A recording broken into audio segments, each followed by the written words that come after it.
Bonjour, je voulais revenir par rapport à une des questions qui m'a été posée suite à ma dernière intervention que j'ai pu poster sur mon mur sur Facebook.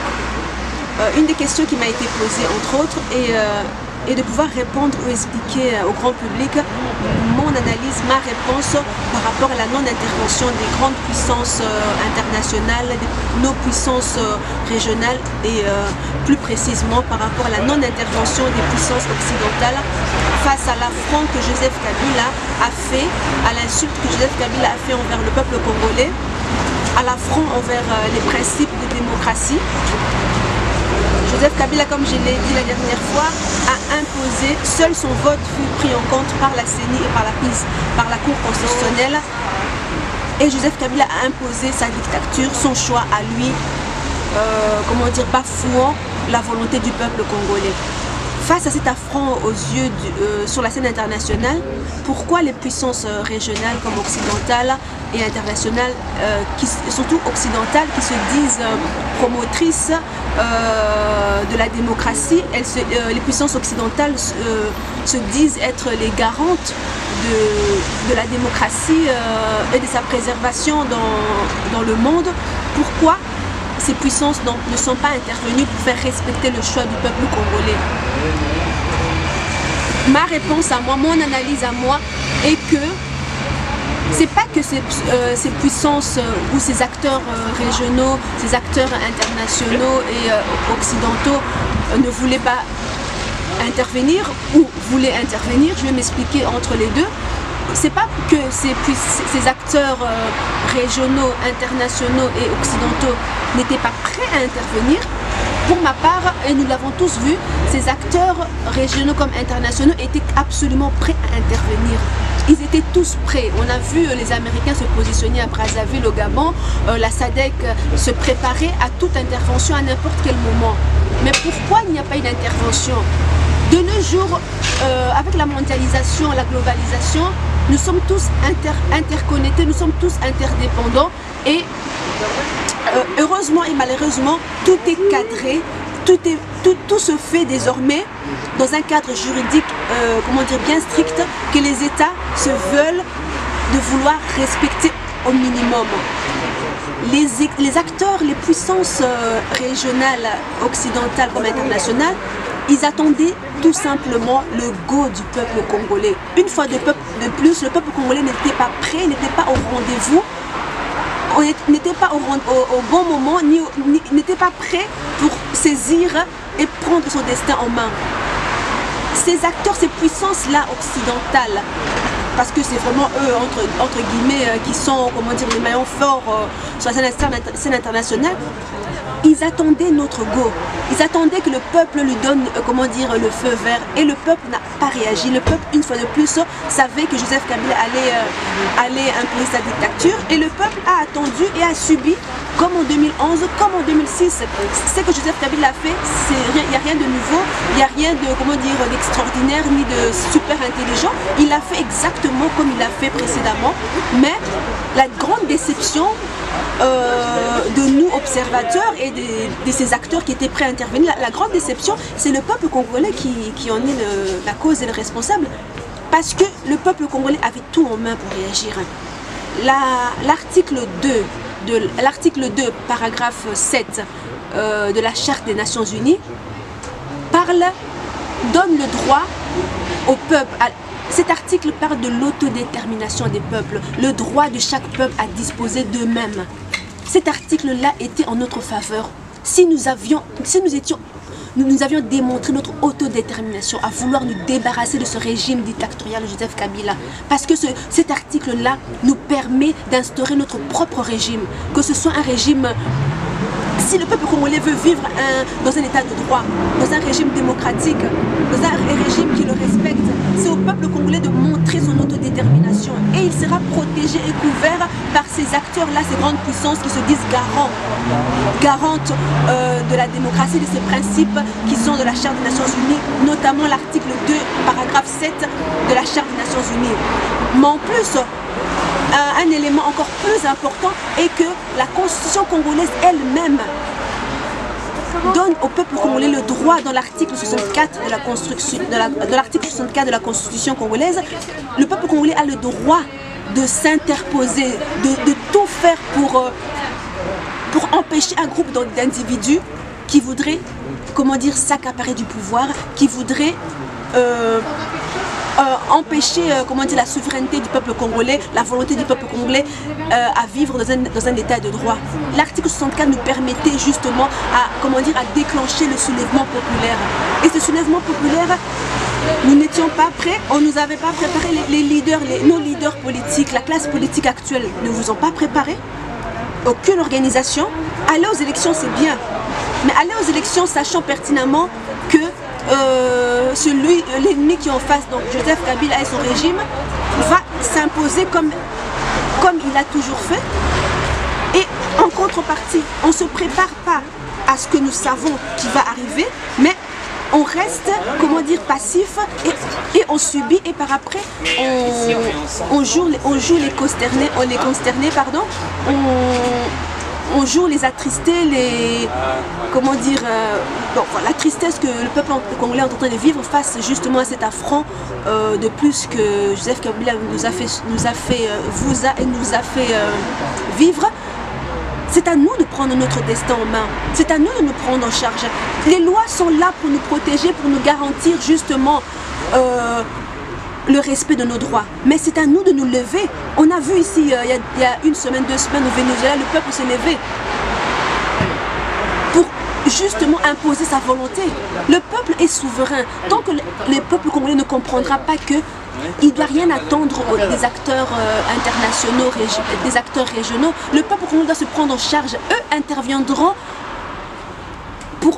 pour comment dire, profiter de la situation, pour faire valoir leurs propres intérêts. Non pas pour faire respecter la démocratie, mais parce que j'entends beaucoup de gens parler il faut avoir des principes, la démocratie est un principe fondamental qu'il ne faut pas bafouer. C'est bien beau, mais la démocratie, elle n'existe pas, c'est utopique. Chaque acteur étatique, donc chaque État, chaque pays, avant d'intervenir en faveur de X, Y, va calculer d'abord, va faire une analyse rationnelle dans un calcul coût-bénéfice et intérêt que l'action qu'elle veut mener va lui apporter. Si les États-Unis veulent intervenir chez nous en RDC, ils vont d'abord voir quels sont leurs intérêts, qu'est-ce qu'ils peuvent gagner et combien ça peut leur coûter cette intervention-là. Ils ne vont pas venir pour défendre la démocratie parce qu'il y a plein de pays dans ce monde qui ne sont pas démocratiques et où en tout cas les États-Unis se moquent bien et ferment bien les yeux de tout ce que leurs dictateurs et tyrans peuvent faire à ces populations-là. Chaque acteur étatique se moque bien des principes démocratiques et encore moins les acteurs économiques. Eux encore moins, eux se moquent complètement des principes universels, des valeurs démocratiques. Eux, ce sont des prédateurs et malheureusement, de nos jours, c'est plus les monarques, les rois qui dirigent le monde comme avant le XVIIIe siècle. De nos jours, ce sont les acteurs économiques qui dirigent le monde. Peu importe quel régime libéral, socialiste qui prend le pouvoir, ils vont tous, dès qu'ils arrivent au pouvoir, ils vont tous servir ces acteurs économiques qui sont en place, c'est eux qui dirigent le monde. Donc on doit se réveiller, devenir mature, arrêter de penser en termes d'idéal. On doit devenir un peuple mature, un peuple rationnel, un peuple qui se prépare à toute éventualité. On a malheureusement des leaders politiques, soit ils sont complices de ce que vous subissez, de ce que nous subissons, soit ils sont malheureusement pas assez matures, pas assez prêts et pas, comment dire, assez au courant ou une mauvaise compréhension du jeu de rapport de force qu'il y a sur la scène internationale. Ce jeu de rapport de force veut que chaque puissant, chaque acteur va s'allier avec l'acteur qui va lui donner le plus, qui va lui promettre le plus, qui va lui rapporter le plus. Les gens ne vont pas s'allier à Martin Fayulu, ni à Félix Tshisekedi, ni à Joseph Kabila par altruisme. Non, ils ne le feront pas. Et ils ne vont pas défendre le peuple congolais, encore moins par altruisme ou par philanthropie. Non, pas du tout. Ils le feront tout simplement parce qu'ils savent que non, cette intervention va me coûter autant, mais je peux en tirer X bénéfice qui est beaucoup, dont le rendement est beaucoup plus grand que le coût que l'intervention peut me coûter. Ces acteurs fonctionnent comme ça. Le problème avec nous, que ce soit dans la diaspora comme au pays, on n'est pas prêt. On parle beaucoup, on fait beaucoup de discours, mais dans le concret, on n'est pas prêt. On a vu des peuples comme le peuple juif, un peuple marginalisé, un peuple, comment dire, persécuté pendant plusieurs siècles. Mais ce peuple, dès qu'il a eu le déclic, ce peuple a commencé à se positionner partout, là où les grandes décisions étaient prises. Ils ont commencé à faire du lobbying. Aujourd'hui, ce peuple est devenu le premier peuple le plus puissant au monde. Et pourtant, ce peuple, durant plusieurs siècles, ils ont été, comment dire, la tête de turc, la cible facile, le peuple dont personne ne voulait. Ils n'avaient pas de terre. Aujourd'hui en Palestine, c'est eux qui contrôlent 99 voire 90% du territoire. Alors que le plan de partage de 47 prévoyait un partage équitable entre les deux peuples. Et tout le monde, comment dire, personne en tout cas n'intervient, ne condamne, parce que on attend des peuples, on attend d'un peuple de se prendre en charge. Et les Juifs, les Israéliens, peu importe ce qu'ils font, c'est mauvais ou mal, ils se sont pris en charge. Et les autres se sont alignés. Aujourd'hui, si le peuple congolais veut se faire respecter, un autre peuple dont il faut souligner la sagesse aussi, l'intelligence aussi, même si, comment dire, ça peut ne pas faire plaisir, c'est les Tutsis. Ce peuple s'est trouvé contraint pendant plusieurs décennies à subir, on va dire, le régime Hutu, à subir, comment dire, les exactions du régime Hutu. Ce peuple est resté silencieux, n'est pas resté passif, il a commencé à se préparer, à se positionner là où il fallait, là où les grandes décisions étaient prises. Les Tutsis, voilà, c'est un des exemples dont je ne peux pas nier l'évidence de la réussite. Leur réussite est là, il faut aussi en tirer des leçons, même si leur réussite est à notre dépens, au détriment du peuple congolais, mais leur réussite, il faut raisonner en termes, comme on appelle les théories en relations internationales, il faut avoir un comportement réaliste et non un comportement idéaliste. Il faut être réaliste, c'est-à-dire être prêt à dévorer l'autre, parce que ou tu tues l'autre ou on te tue. Il n'y a pas d'entre-milieu, il n'y a pas de je suis neutre, moi je suis idéaliste, je suis humaniste, ça n'existe pas. Tant qu'on aura ce comportement-là de nonchalant, de ceux qui attendent le Messie n'existe pas, il ne viendra pas. Notre propre Messie, c'est nous-mêmes. Prenons-nous en charge, ayons un comportement mature, travaillons à notre maturité, devenons les maîtres de notre propre destin, prenons-nous en charge, positionnons-nous, que ce soit dans la diaspora, ayant des acteurs, ayant des personnalités congolaises qui sont positionnées là où les décisions sont prises, pour influencer justement des décisions qui pourraient être prises contre nous, contre notre peuple, contre notre pays. On ne peut pas tout atténuer en un coup, en un claquement, on peut diminuer, atténuer les dommages pour notre peuple si nous sommes positionnés au bon endroit et au bon moment. On doit absolument grandir. C'est vraiment ça le message que je voulais faire passer aujourd'hui et répondre à la question qui m'a été posée: pourquoi les acteurs régionaux comme internationaux et surtout occidentaux ne sont pas intervenus? Ils attendaient le go du peuple congolais, le feu vert du peuple congolais pour donner de la légitimité à leur intervention. Si le peuple congolais s'était levé, avait déclenché le soulèvement tant attendu, ils allaient intervenir. Ils allaient intervenir, Joseph Kabila allait se... Parce que même Joseph Kabila était prêt à ce que le peuple congolais se soulève. Et Joseph Kabila, on le voit aujourd'hui tout heureux, parce qu'il ne s'y attendait pas que cette fois-ci encore, le peuple congolais allait se laisser faire. C'est que Joseph Kabila a fait. La petite Daniela qui est morte hier, malheureusement, c'est parce que c'est pas seulement à cause de Joseph Kabila, c'est notre propre responsabilité, notre laxisme qui fait que n'importe quel prédateur vient, se permet de faire n'importe quoi, de nous exterminer, de nous tuer, de nous prendre tout, de nous piller, de nous dépouiller. Et nous, on est là et on se laisse faire et on subit et on reste comme hypnotisé, paralysé. Non. la lutte doit continuer, mais la lutte doit changer. La lutte doit devenir mature, la lutte doit s'adapter à la réalité du monde. La lutte ne peut plus continuer, on ne doit plus continuer à attendre des leaders qui vont nous trahir ou qui vont s'allier avec nos prédateurs, comme on peut dire Félix Tshisekedi a fait. On doit arrêter d'espérer sur des leaders qui vont venir du nord, de l'Orient, de l'extrême sud ou je ne sais d'où. C'est nous-mêmes aujourd'hui face à notre destin, nous devons nous prendre en main. Voilà, j'espère que vous avez compris le message. En tout cas, ma réponse par rapport à la non-intervention des acteurs régionaux comme internationaux, c'est de notre faute. On n'a pas saisi l'article 2, paragraphe 7 de la Charte des Nations Unies, autodétermination des peuples, le droit des peuples à disposer d'eux-mêmes. C'est un droit, on ne l'a pas saisi. L'article 64 de la Constitution congolaise nous permettait de déclencher le soulèvement.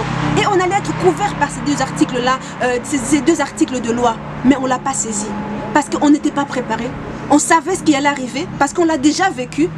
Comme on dit, un peuple qui ne tire pas de leçons de son passé, qui oublie vite son passé, est condamné.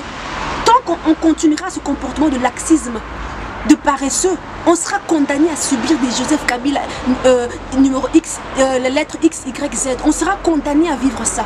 On sera condamné à vivre dans la dictature. Ces états de droit, il n'y a pas d'état de droit. Aujourd'hui, on voit Félix Tshisekedi être locataire à la présidence.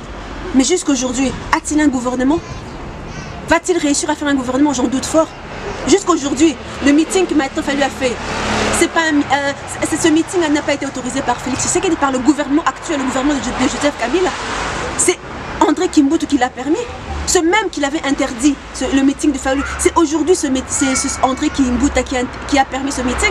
Il faut se poser les bonnes questions. Il ne faut pas suivre les fanatiques de UDPS qui se réjouissent à tort en voulant vous faire croire que c'est grâce à Félix. Non, c'est grâce à Kimbutu, c'est grâce au gouvernement de Kabila que le meeting de Martin Fayulu a eu lieu.